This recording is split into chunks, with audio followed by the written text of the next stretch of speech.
ప్రముఖ గాయని ఎస్ జానకి తుది శ్వాస విడిచారు. మైసూర్లో ఆమె గుండెపోటుతో మృతి చెందారు. 50,000కు పైగా పాటలు పాడారు ఎస్ జానకి. వయోభారం, అనారోగ్యం జానకిని కొన్నాళ్లుగా వెంటాడుతున్నాయి. తెలుగు, తమిళం, కన్నడం, మలయాళ భాషల్లో పాటలు పాడారు ఎస్ జానకి. మైసూర్లో ఆమె గుండెపోటుతో మరణించారు.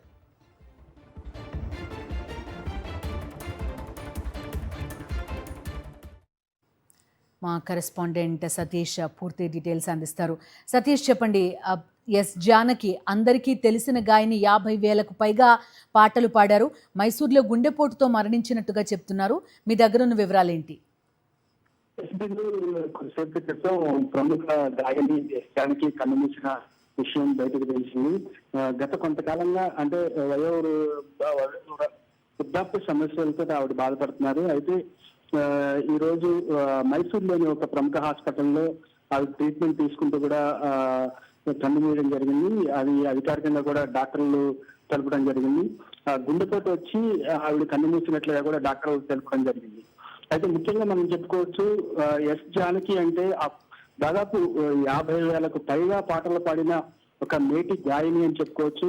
ప్రపంచ వ్యాప్తంగా కూడా ఆవిడికి అభిమానులు ఉన్నారు. తెలుగు, తమిళ, కన్నడ, సౌత్ ఇండియన్ భాషలతో పాటు హిందీ భాషలతో కూడా ఆవిడకి ఎంతో అనుభవం ఉంది. వాటిలో కూడా ఎన్నో పాటలు పాడారు. ముఖ్యంగా ఎస్ జానకి అంటే ఆవిడ పాటకి అభిమానులు అంటూ ప్రతి ఒక్కరు కూడా ఆవిడ పాటకి అభిమానులు చాలా మంది ఉన్నారు. తెలుగు, తమిళ, మలయాళ, కన్నడ భాషల్లో కూడా ఆవిడ ఎక్కువ పాటలు పాడారు. మొత్తంగా మనం చూసుకుంటే 4 జాతీయ అవార్డులు, 30కి పైగా రాష్ట్ర అవార్డులు కూడా గెలుచుకున్న సంగతి తెలిసిందే. అయితే ఆవిడ ఒక రకంగా ఎస్ జానకి కొడుకు మరణించడంతో అప్పటి నుంచి కూడా ఆవిడ చాలా నీరసపడిపోయారు, చాలా దిగులు పడి అట్లా కాలం గడిపొస్తున్న నేపథ్యంలో గత కొన్ని రోజులుగా అంటే ఒక 3-4 నెలల క్రితం హైదరాబాద్ కూడా వచ్చారు. హైదరాబాద్ కు వచ్చి ఇక్కడ ఆవిడకి సంబంధించిన కొంతమంది సింగర్స్ తోటి వాళ్ళ ఇంట్లో కూడా చాలా రోజులు గడిపారు. ముఖ్యంగా మనం చూసుకోవచ్చు, సింగర్ గాయని సునీత వాళ్ళ ఇంట్లో కూడా 2-3 రోజులు ఉన్నారు. అట్లాగే వైజాగ్ వెళ్ళారు.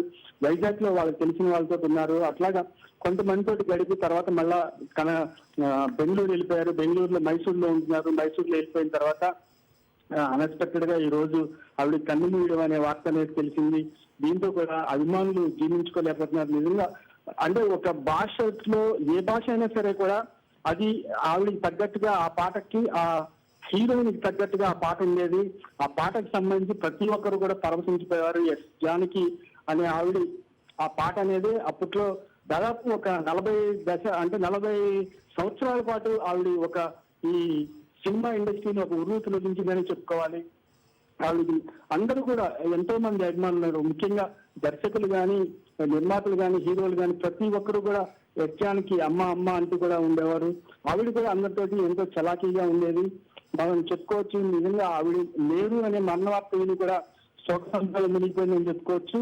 సింగర్స్ అందరూ కూడా చాలా దారుణమైన పరిస్థితి. అంటే ఇలాంటి వార్త వినాల్సి వస్తుందా? మొన్నే కదా మేము వెళ్ళి కలిసాము, ఆవిడ వచ్చారని తెలిస్తే మేము వెళ్ళి పలకరించి వచ్చాము, అమ్మతో మాట్లాడామని చెప్పేసి కూడా అని చెప్తున్నారు. ముఖ్యంగా ఇళయరాజా సంగీత దర్శకత్వంలో పాడిన పాటలు, మరి ఎస్పీ బాలసుబ్రహ్మణ్యంతో కలిసి పాడిన పాటలు కూడా ఆవిడకి ఎంతో ప్రసిద్ధి తెచ్చిపెట్టాయి. మైసూరు విశ్వవిద్యాలయం నుంచి కూడా ఆవిడకి గౌరవ డాక్టరేట్ అందింది. తమిళనాడు ప్రభుత్వం కళా మామణి పురస్కారం కూడా పొందారు. ముఖ్యంగా దక్షిణ భారత కళాకారులకు సరైన గుర్తింపు లభించట్లేదని అప్పట్లో 2013లో కూడా భారత ప్రభుత్వం ప్రకటించిన పద్మభూషణ్ పురస్కారాన్ని కూడా ఆవిడ తిరస్కరించింది. జానకి అంటే ప్రతి ఒక్కరికి తలలో 4 లాగా నేనున్నానంటూ కూడా ఆవిడ ఇండస్ట్రీలో ఎంతో సపోర్ట్ గా ఉండేవారు. ప్రతి ఒక్కరికి కూడా అప్కమింగ్ సింగర్స్ కూడా ఆవిడ ఎంతో టిప్స్ చెప్తూ కూడా వాళ్ళని ఎంతో ఎంకరేజ్ చేసేవాళ్ళు. అలాంటి జానకి ఈ రోజు కన్నుమూశారు అనే వార్త అనేది ముఖ్యంగా ఈ మ్యూజిషియన్స్ అందరూ కూడా ఎంతో శోక సముద్రం మునిగిపోయి ఆవిడ గురించి చర్చించుకుంటున్నారు. సతీష్, ఎస్పీబీ కానీ జానకి కానీ ఒక జనరేషన్ కంప్లీట్ గా వెళ్ళిపోయినట్టు అయింది ఎస్ జానకి మృతితోటి. ఎందుకంటే జానకి ఒక లెజెండరీ సింగరు. అలనాటి జమున నుంచి కూడా నిన్న మొన్నటి హీరోయిన్ల వరకు కూడా 5 తరాల హీరోయిన్లకు తన గాత్రం ఇచ్చారు. దాంతో ఆ హీరోయిన్లకు సంబంధించి ప్రతి ఒక్కరు కూడా అంటే ఈ పాట వచ్చిందంటే జానకి పాడారు అనే ఎంతో ముగ్ధమైన సంగీతంతో ఆవిడ పాట అందరినీ అలరించేది. తెర ముందు కనిపించే హీరోయిన్లకి ఈ స్వరం కరెక్ట్ గా అతికినట్టు సరిపోయేది. అదే జానకి ప్రత్యేకత అని కూడా అందరూ చెప్పుకునేవారు. నిజంగా మధురమైన సంగీతం, తిరిగిలేని స్వర సంపదతో జానకి కెరీర్ ఎదురు లేకుండా సాగిందనే చెప్పుకోవచ్చు. ఇలాంటి టైంలో నిజంగా ఆవిడ మరణ వార్త వినాల్సి వస్తుందని చెప్పేసి కూడా ఎవరు అనుకోలేదు.